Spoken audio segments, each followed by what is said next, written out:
20 years after she drowned, Laura Hensley came back and knocked on my door.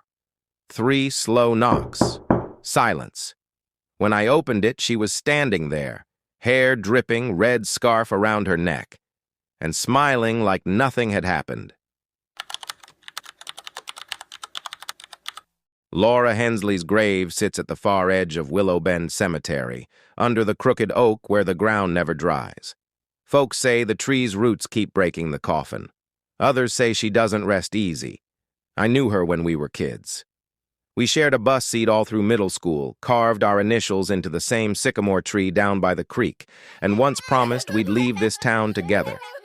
That promise ended in the winter of '98. She vanished walking home from her shift at the diner. 2 days later, they found her washed up by the river. The sheriff said she slipped on the rocks, but no one explained why her shoes were missing. 20 years passed.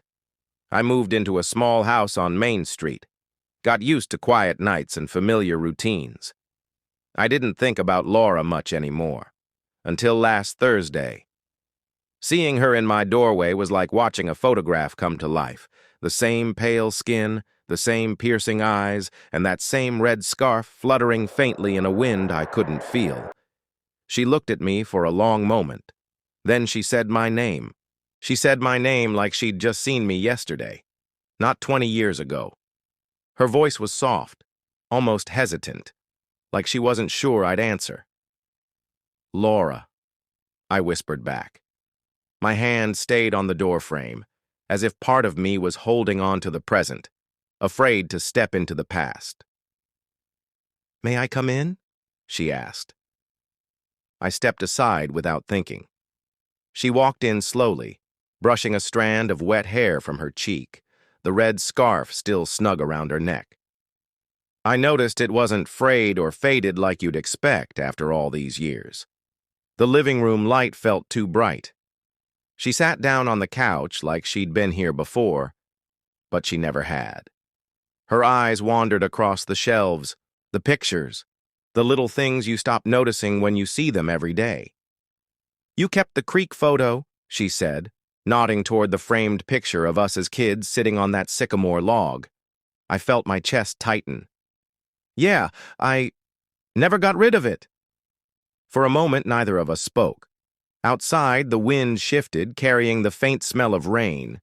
She reached into her coat pocket and pulled out something small, my old pocket knife, the one I lost when I was 15. "I thought you might want this back," she said. I stared at it, then at her. "Where did you—" "By the creek," she interrupted. "It was right where you dropped it." She paused, looking me in the eyes. "I've been back there a lot." Something in her tone made me uneasy, but not in a fearful way. More like I was standing at the edge of a truth I wasn't ready for. Laura sat back on the couch, the little silver pocket knife resting in her palm like it weighed more than a stone. She didn't look at me at first. Instead, her eyes wandered to the framed photograph again. Those 2 children by the creek, smiling like the world had never known sorrow. "When I went back to the sycamore," she began, her voice quiet but firm. "It was still there. The log, the creek, even the old rope swing. And—" She paused, drawing in a sharp breath. "I found something wedged deep under the bark, something we left behind that day." I leaned forward, my heartbeat matching the soft ticking of the clock on the wall. "What was it?" She turned her hand, and for the first time, I saw the faint initials carved into the knife's wooden handle, LEP and AM my initials, and hers. "I buried it there when we were kids," she whispered, her voice trembling with something between joy and fear. "But someone dug it up before me." The air in the room thickened. "Who?" I asked. She shook her head slowly.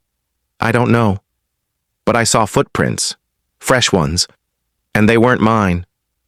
A faint draft whispered through the window, carrying with it the smell of damp earth. Somewhere outside, a dog barked, sharp and sudden, like it had spotted something in the dark. Laura's gaze flickered toward the front door. "I think," she said softly, "they know I'm back." The room felt smaller after Laura's words. The ticking clock, the draft from the window, even the shadows in the corners seemed sharper, heavier.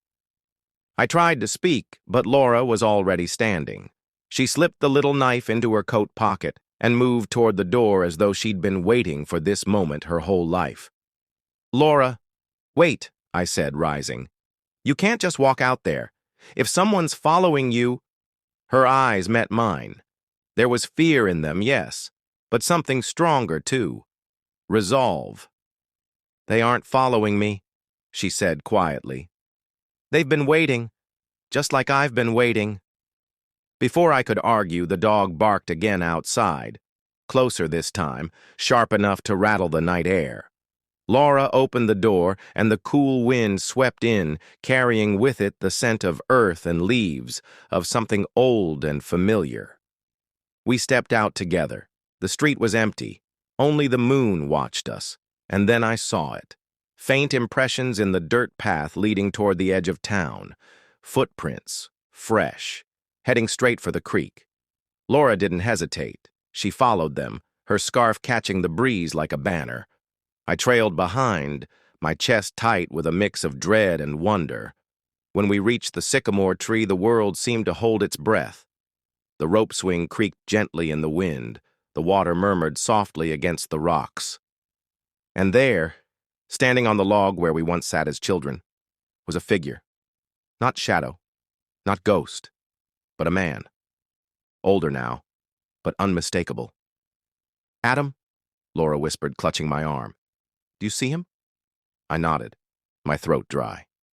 The man stepped forward into the moonlight. In his hand was something small, something glinting. The knife. Our knife. He smiled faintly, eyes tired but kind, as if he had been waiting by the sycamore all these years.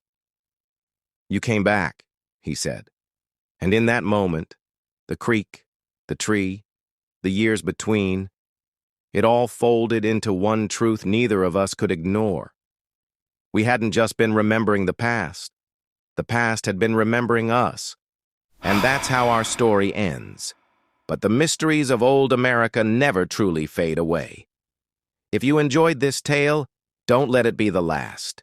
Subscribe now and join us as we uncover more forgotten legends and hidden stories. Your next adventure is just one click away.